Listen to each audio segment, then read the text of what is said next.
પાટણ જિલ્લાના સાતલપુર તાલુકાના કરોડા ગામ ખાતે ડીજે વિવાદ મુદ્દે ઠાકોર સમાજની બેઠક યોજવામાં આવી છે અને આ આગેવાનો આ મુદ્દે બરાબરના ભડક્યા છે. શું છે સમગ્ર મામલો તેની વિગતે ચર્ચા કરીશું.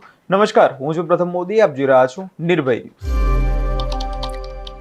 ઠાકોર સમાજનું નવું સામાજિક બંધારણ ઘડાયું. જે બાદ આપણે જોયું કે 16 મુદ્દાનું જે બંધારણ ઘડાયું હતું તે બાદ સૌથી વધુ જે મુદ્દોના કારણે જે સામાજિક વિવાદ સર્જાયો હતો તે છે ડીજે વગાડવાનો મુદ્દો. અને આપણે ડીજે વિવાદના કારણે જોયું કે જે ગબ્બર ઠાકોરનું પણ નામ સામે આવ્યું હતું ને આમાં આ જે ગામ છે કરોડા ગામ, તેમાં યુવા સરપંચ કુમકુમ ઠાકોરના લગ્ન પ્રસંગમાં રાસ ગરબા અને ડીજેના આયોજનના લીધે આગેવાનો આ મુદ્દે રોષે ભરાયા હતા. અને હવે સરપંચના લગ્નમાં આ પ્રકારનું આયોજન થવાનો કહીને નિયમ ભંગ થયાના જે આક્ષેપો થઈ રહ્યા હતા તે બધાની વચ્ચે અત્યારે કરોડા ગામ ખાતે ઠાકોર સમાજની એક મહત્વપૂર્ણ બેઠક યોજવામાં આવી છે. અને આ બેઠકમાં આગેવાનોનું પહેલા શું કહેવું છે, પહેલા તે સાંભળી લઈએ.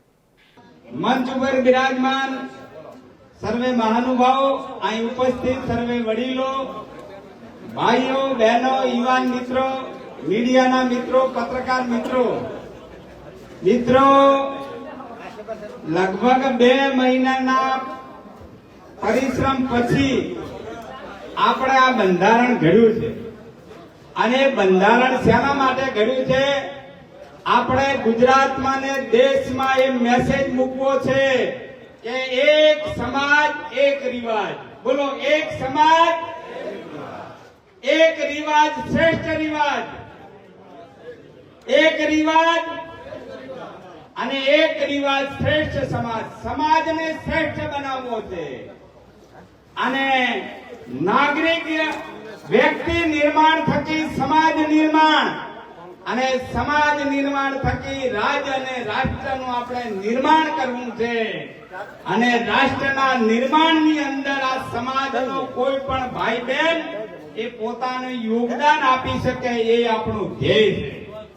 અને એ જો ધ્યેયને આપણે હાંસલ કરવું હોય તો આર્થિક રીતે બચત થાય એની આમાં પૂરી કાળજી રાખવામાં આવી છે.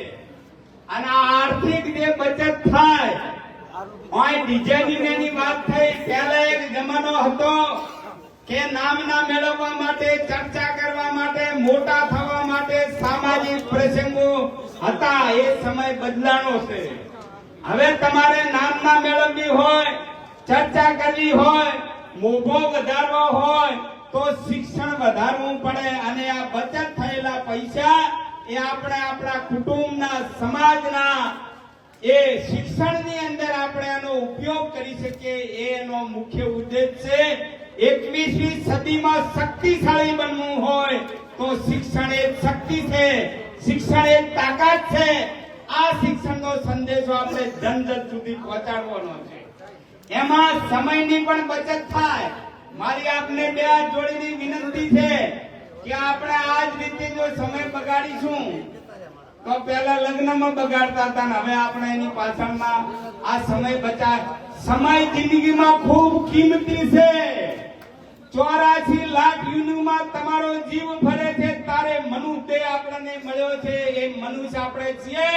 અને આપણી જિંદગી દરમિયાન આ સમાજ માટે, આ ધરતી માટે, આ ભારત માતા માટે કંઈક કરવું એ આપણું લક્ષ્ય છે. અને જો એ લક્ષ્યને હાંસલ કરવું હોય તો સમય બચે એની આમાં પૂરી કાળજી લેવામાં આવી છે. એટલે સમયનો ઉપયોગ આપણે સમાજના શિક્ષણ પાછળ, ધંધા પાછળ, વિકાસ પાછળ, દેશના અને રાજ્યના વિકાસ પાછળ આપણે ખર્ચી શકીએ એના માટેની પૂરી કાળજી રાખવામાં આવી છે. ટૂંકમાં જો કહું તો ઠાકોર સમાજ દ્વારા, ઠાકોર સમાજ માટે અને સમાજ માટે જયારે બંધારણ બન્યું હોય તો ઠાકોર હોય એ પાળે. સમજો છો ને? ઠાકોર હોય પાળે. અને જો ન પાળે તો એને શું કેવું સમજવાનું તમારે છે. મારે કોઈ ચોખવટ કરવાની નથી. એટલે આજે મારે વધારે વાત નથી કરવી, પણ યુવાન મિત્રોને મારે કહેવું છે. યુવાન કોને કહેવાય? કિનારો से टकराયું से तूफान कहते हैं. किनारों से टकराયું से तूफान कहते हैं, मगर तूफान से टकराયું से युवान कहते हैं. वो जवानी जवानी नहीं, वो जवानी जवानी नहीं जिसकी कोई कहानी ना हो, उन आंखों की कोई हस्ती नहीं जिन आंखों में पानी ना हो. આ સમાજ માટે પાણી બતાવવાનું છે. યુવાન મિત્રોને મીડિયાના મિત્રોને બે હાથ જોડીને આ સમાજ વતી સમાજના એક ભાઈ તરીકે વિનંતી કરું છું કે બધી જ વાત છે પોઝિટિવ લો, નકારાત્મક શું કરવા લો છો?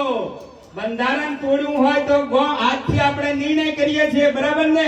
આજથી નિર્ણય કરીએ છીએ કે બંધારણ તૂટું કે ના તૂટું એની જવાબદારી ગામ સમિતિની રહેશે અને ગામ સમિતિ નિર્ણય કરશે.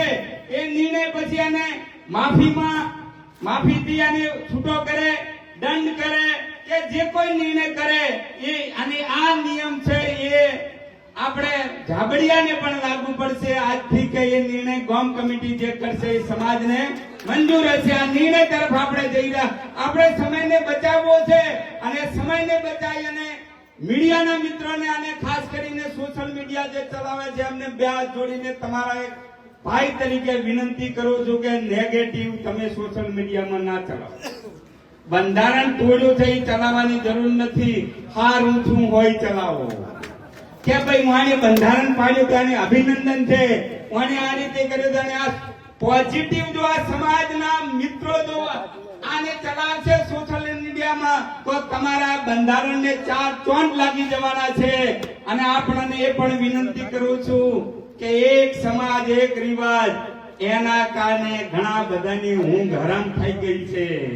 એટલે આપણે જાગતા રહીને જાગતાની પાડીઓને ઊંઘતાના પાડા આપણે જાગૃત રહી અને સમાજ આ બંધારણનું પાલન કરે અને બધો જ મેસેજ પોઝિટિવ થાય, કોઈ પણ નકારાત્મક ના થાય અને કોઈ પણ સમાજના કારણે જિલ્લાની અંદર કોઈ પણ સમાજના ભાઈ બહેન થી કોઈ ભૂલ થાય બંધારણ પ્રત્યે જો કોઈ પણ ભૂલચૂક થઈ હોય તો અમે બધાએ તમારી માફી માંગીએ છીએ કે આ વખતે માફ કરી દો.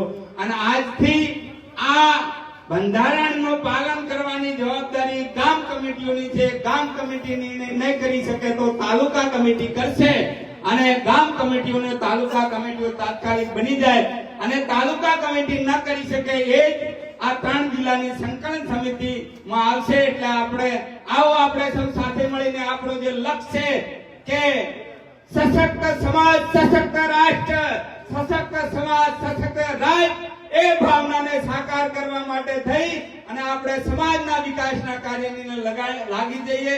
આજના પ્રસંગે તમારા દર્શન કરવાનો આયોજકે મોકો આપ્યો એ બદલ સમાજના દર્શન કરી અમે અમારી જાતને ધન્ય અનુભવીએ છીએ અને આપ સૌને વંદન કરી નમન કરી મારી વાત પૂરી કરું છું. ભારત માતા કી જય. ઠાકોર સમાજ દ્વારા તાજેતરમાં જ અમલમાં મુકાયેલા નવા બંધારણ મુજબ લગ્ન પ્રસંગોમાં ડીજે તથા રાસ ગરબા જેવા ખર્ચાળ આયોજનો પર પ્રતિબંધ મૂકવામાં આવ્યો છે. તેમ છતાં સરપંચના લગ્નમાં આ પ્રકારનું આયોજન થવાનું કહીને નિયમ ભંગ થયો છે તેવા આક્ષેપો જે સરપંચ ઉપર કરવામાં આવતા હતા. હવે એક આ બેઠકમાં શું નિર્ણય લેવામાં આવે છે આગળ જઈને તે જોવાનું રહ્યું, કેમ કે આગેવાનનું કહેવું છે કે આ નિયમો સમાજને આગળ લાવવા માટે ઘડવામાં આવ્યા છે. જે ડીજેનો મુદ્દો છે, જે સોર નિયમ સાથે આ બંધારણ રચવામાં આવ્યું છે, તે દરેક નિયમ સમાજને આગળ લાવવાનો જે ઠાકોર સમાજ જે ક્યાંક ને ક્યાંક પાછળ રહી ગયો છે તેને આગળ સમાજને વિકાસ કરવા માટે નિયમો ઘડવામાં આવે છે. અને જો કોઈ પણ વ્યક્તિ દ્વારા આ નિયમો તોડવામાં આવશે તો તેની સામે કડકમાં કડક કાર્યવાહી કરવામાં આવશે. આપણે જોયું પણ ખરી જે ગબ્બર ઠાકોર હતા તેમને 1 વર્ષ માટે સમાજની બહાર કરવાનો જે ઠાકોર સમાજે નિર્ણય લીધો છે. હવે જો આની અંદર પણ આ સરપંચો દોષી ગણાશે તો તેમના સામે શું કડક કાર્યવાહી કરવામાં આવશે તે હવે જોવાનું રહ્યું. આ વિષયને લઈને તમારો શું અભિપ્રાય છે તમે કમેન્ટ કરી ચોક્કસથી જણાવજો. અમારી ચેનલ નિર્ભય ન્યૂઝને લાઇક, શેર અને સબસ્ક્રાઇબ કરવાનું ભૂલશો નહીં.